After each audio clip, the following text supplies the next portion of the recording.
jemput kita punya Shelin Eng. Halo. Halo Shelin. Okey, halo semua, nama saya Shelin dan hari ini nak masuk kita punya topik dah. Dan sebelum kita masuk topik kita pada hari ini, jika anda nak tengok balik apakah episod-episod ataupun sistem pencernaan, anda boleh pergi Elkon Story YouTube channel, anda boleh subscribe di channel disediakan oleh Elton dan Elkon.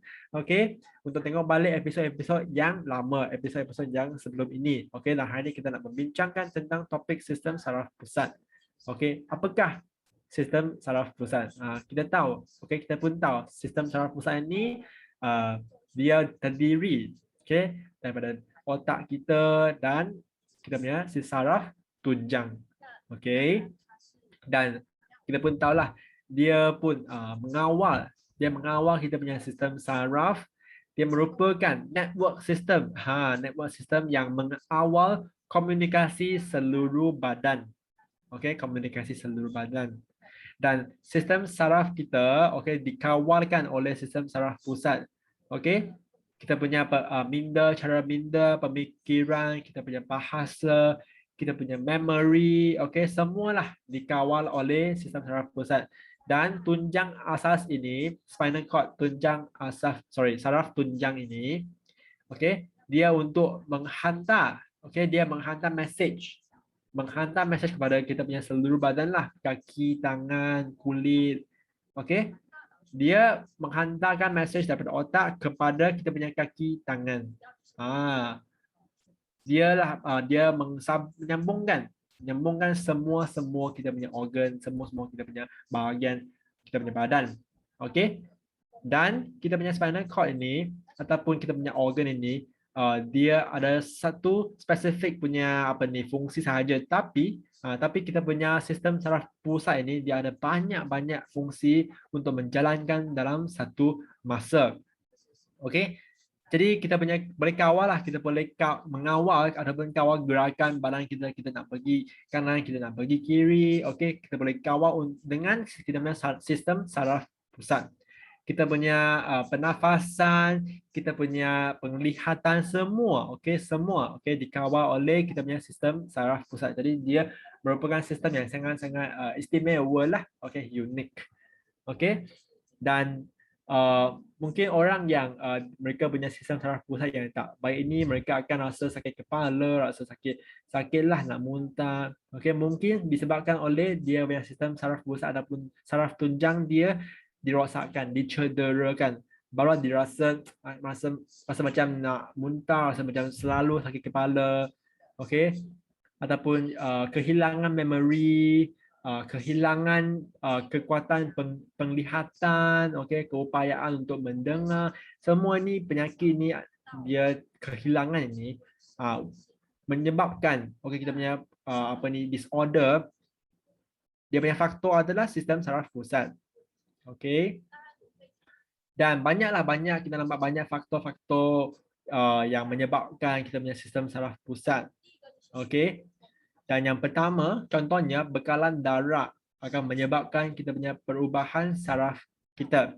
Kita punya bekalan darah kepada otak, kepada badan kita akan menyebabkan perubahan saraf kita. Dan yang kedua, kecederaan. Yang macam orang yang dekat kepala, cedera, kemalangan jalan raya, mereka tak dapat jalan kaki dengan normal sebab mereka punya sistem saraf pusat dah dicederakan. Ada juga yang ada masalah masa kelahiran. Ada juga yang masalah mental mereka. Masalah kesihatan mental mereka. Ada juga yang pendedahan kepada toksin, macam mereka makan ubat-ubat yang tak betul ataupun minum banyak arak. Dia akan rasa toksin sebab benda-benda ni, ubat-ubat ni toksin banyak. Dia akan mencederakan sistem saraf pusat kita.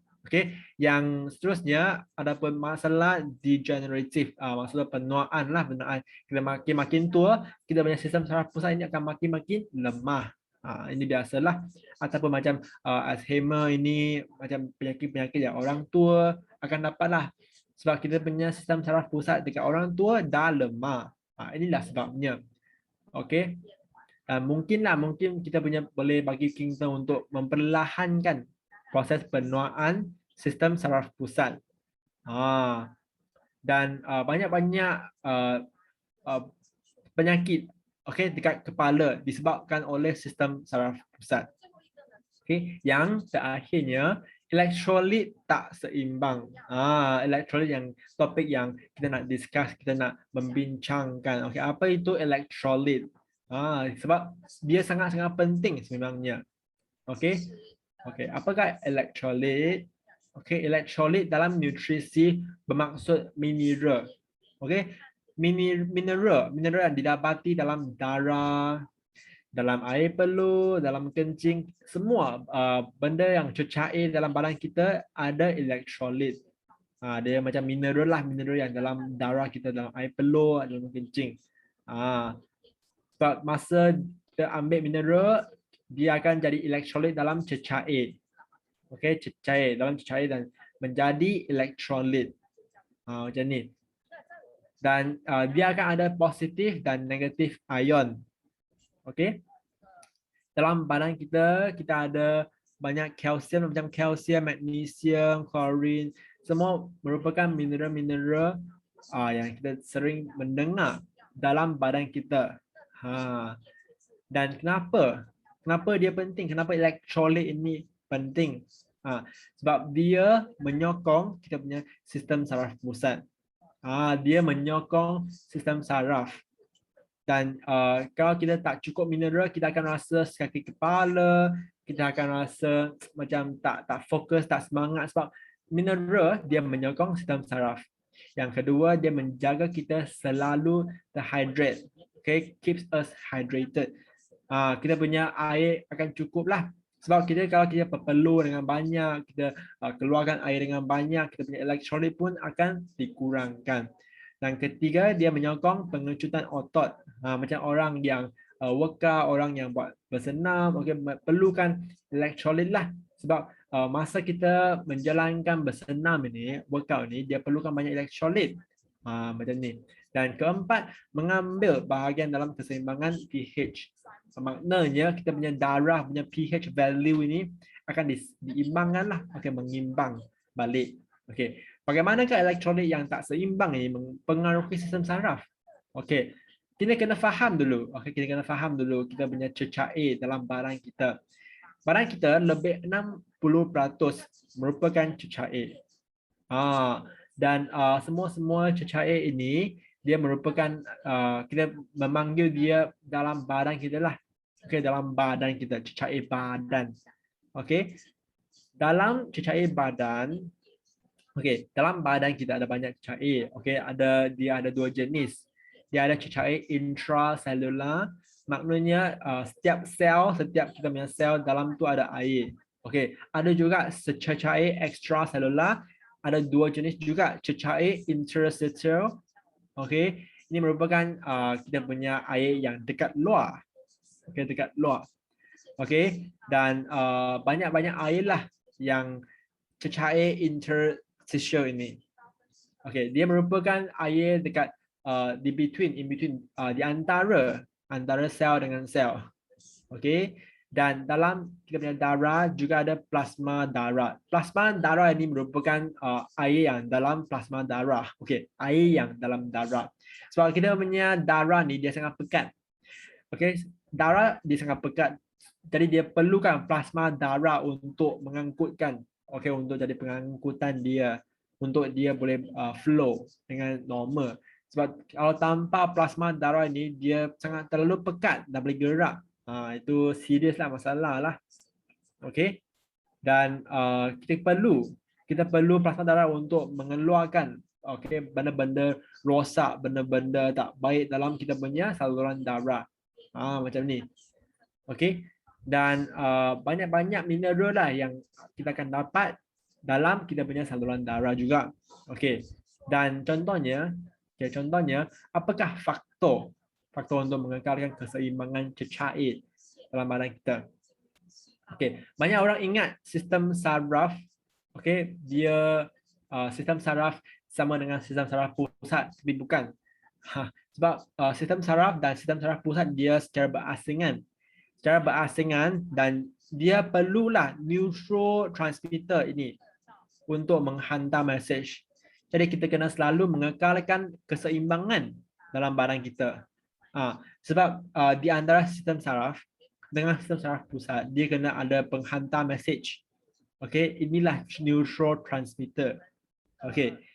Jadi, jika hari ini kita tak cukup air dalam badan kita, tak cukup mineral, okey, tak cukup nutrien, jadi neurotransmitter ini dia tak dapat berfungsi dengan baik. Jadi dia akan tak baiklah, dia tak message tak sampai. Macam kita nak bergerak tapi kita tak gerak badan kita sebab message tu tak sampai. Inilah contohnya lah. Okey. Dan jadi kita kena mengisi balik elektrolit dan cecair untuk mengimbangkan supaya kita tak dapat sakit ataupun tak sakit dengan senang. Sebab kita punya message semua clear, semua sampai. Macam ni. Jadi kalau kita ada terlalu banyak air ataupun terlalu kurang cecair dalam badan kita pun tak baik. Contohnya masa kita lepas kita workout, lepas kita bersenam, kita akan berpeluh dengan baik banyak. Dan masa kita vomit, kita muntah, masa kita makan ubat, dia semua ini memerlukan cecair, memerlukan air yang banyak. Jadi masa ini kita akan mengeluarkan banyak-banyak air. Okey. Dan juga kalau kita terlalu banyak air, kita akan mengalami edema. Edema kita akan kembang lah, kita akan kembang. Okey. Kalau kita terlalu banyak elektrolit, mungkin kita tak dapat mencernakan elektrolit. Dan terlalu banyak dia akan menyebabkan hyperaktif. Hyperaktif. Sebab orang hyperaktif ni mungkin sebab dia punya elektrolit terlalu banyak. Elektrolit yang dia perlu dia tak ada, yang tak perlu dia banyak. Jadi ini sebab dia jadi hyperaktif. Dan kita dapat banyak-banyak kajian lah, kajian yang juga didapati. Okey, kita pun tahu bahawa kalau seorang itu tak cukup minum air, dia akan menjejaskanlah performance kita punya prestasi semua. Okey, kita punya minda. Okey. Selain daripada nutrien, protein yang lain, tapi mineral ini, okey, dia juga menyebabkan ataupun menjejaskan kita punya sistem saraf. Macam dia neurotransmitter dia macam postman, dia hantar message dekat seluruh badan. Jadi kalau kita punya badan ini seimbang, kita punya message sampai, kita tak akan ada mengalami apa-apa disorder ataupun penyakit lah. Jika kita hari ini tak stabil, maksudnya dia message tak sampai, maksudnya kita akan sakit lah. Sebab kita punya otot pun tak dapat fungsi dengan baik, dengan lancar lagi. Jadi otot akan rasa kejang lah. Kekejangan macam ni. Jadi seterusnya kita pun tahu, okey, mineral pun penting, air cecair pun penting. Okey, apakah akibat dari persekitaran dalaman yang tidak seimbang? Okey, kalau kita tak stabil, okey, kita akan mengurangkan kita punya prestasi, akan rasa tak baik. Okey, kita punya fizikal prestasi pun tak baik, kita punya emosi pun tak baik. Jadi elektrolit dia merupakan ubat untuk kepala kita. Banyak orang yang sakit kepala, tapi masa mereka mengambil elektrolit, terus mereka banyak sakit kepala terus hilang. Inilah sebabnya. Dan banyak kanak-kanak yang macam kurang faham masa belajar, tapi bagi mereka minum elektrolit, terus mereka akan rasa semangat, akan rasa fokus sikit sebab mereka punya otak kepala boleh bertumpu perhatian tak dengan elektrolit. Mereka perlukan elektrolit. Okey. Dan inilah kita kata apa itu badan tak stabil, badan stabil.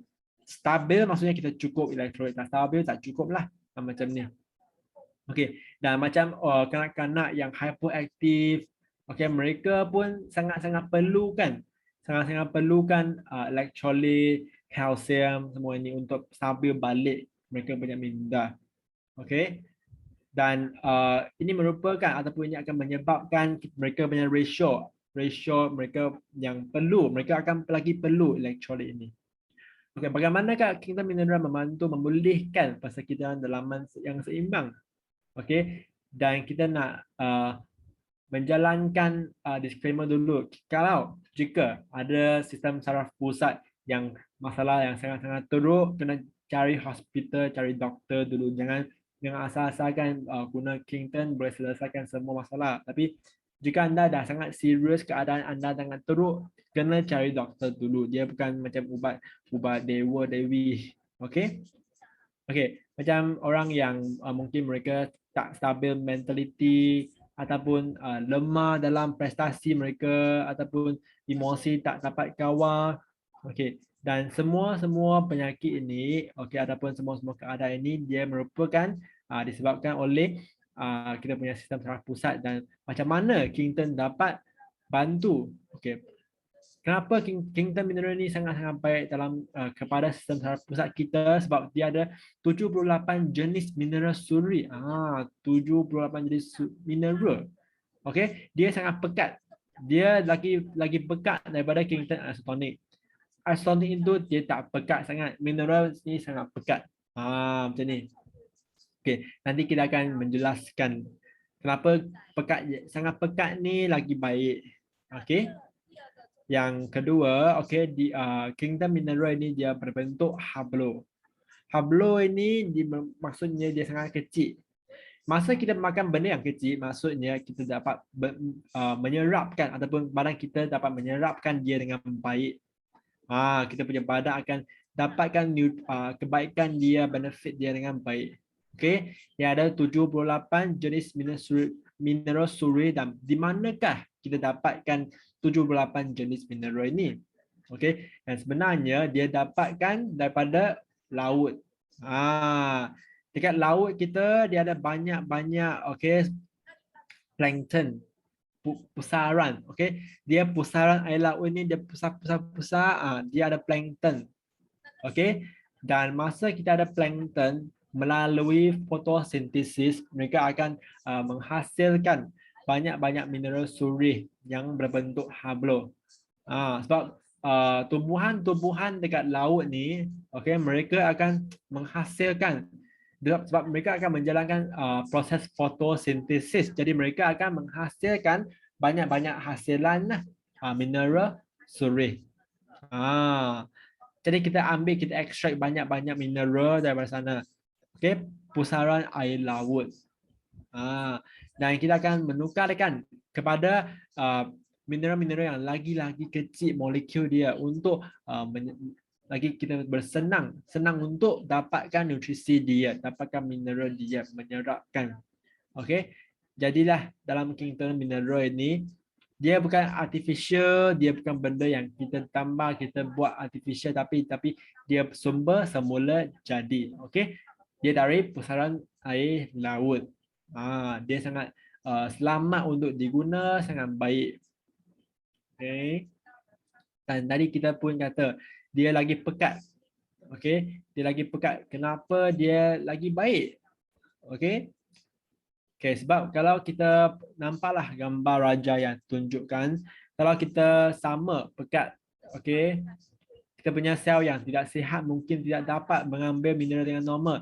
Sebab kita punya sel ini dia akan dia boleh pilih. Dia pilih, sel kita pilih apa mineral yang dia diperlukan, dia tak perlu. Okey. Jadi kalau pekat dia sama, kita makan benda yang mineral, dia kepekatan dia sama dengan kulit kita, dengan sel kita, kita punya sel takkan ambil lah, sebab dia tak benefit pun, dia tak manfaat pun. Jadi kita punya sel kena ambil mineral yang lagi tinggi. Sebab kalau kita makan mineral yang lagi kepekatan yang lagi tinggi, sel kita nampak, oh ini lagi mantap, lagi baik, dia akan ambil, dia akan makan. Inilah bezanya lah. Jadi kita kena ambil kepekatan mineral yang lagi tinggi untuk kita punya kulit, kita punya sel semua untuk diserapkan dengan lagi baik. Kita punya kepekatan tinggi, kesediaan bio tinggi, jadi kita boleh hantar mineral-mineral dengan cepat kepada seluruh badan. Dia lagi cepat diserapkan oleh sel-sel. Okey. Sebab dia ada kepekatan yang tinggi, jadi dia lagi cepat untuk diserapkan oleh sel kita. Okey. Jadi untuk macam orang yang tak stabil, orang yang emosi tak stabil, orang yang sakit kepala, orang yang bersenam dengan ekstrim, okey, bolehlah makan elektrolit. Elektrolit ni memang best untuk orang-orang yang tak stabil, sakit kepala, orang yang bersenam. Boleh makan sebelum workout, sebelum bersenam dan selepas bersenam. Okey. Dan jika ada orang yang stres dekat kerja, rasa tertekan, rasa stres, boleh juga minum Kington. Sebab masa kita stres, masa kita bekerja ni, dia memang menghabiskan ataupun dia menggunakan banyak elektrolit. Jadi kita kena mengisi balik lah. Ini maksudnya. Okey, dan jadilah siapakah yang sesuai untuk makan Kington Mineral. Jadi tadi kita katalah orang yang stres, orang yang macam pekerja, okey. Dan orang tua pun boleh. Sebab orang tua kena menjaga kesihatan sistem saraf mereka. Jadi orang yang bersenam pun boleh, okey, orang yang stres boleh. Untuk orang tua, untuklah seperti yang katakan tadi, untuk mengekalkan kesihatan sistem saraf mereka. Yang orang bersenam, okey. Yang kanak-kanak pun boleh. Kanak-kanak pun boleh. Sebab kalau kanak-kanak yang perlu mineral yang pekat boleh ambil. Jadi untuk kanak-kanak yang normal, kanak-kanak yang tak ada apa-apa penyakit, boleh ambil Kington Isotonic. Untuk kanak-kanak yang tak ada apa-apa lah. Untuk kanak-kanak yang ada sakit, dah demam, dah sesama, boleh bagi mereka ambil Kington Mineral yang lagi pekat. Okey, untuk mempercepatkan proses pemulihan mereka. Okey, dan itu sahaja daripada perkongsian Chilin. Okey, sekian, terima kasih.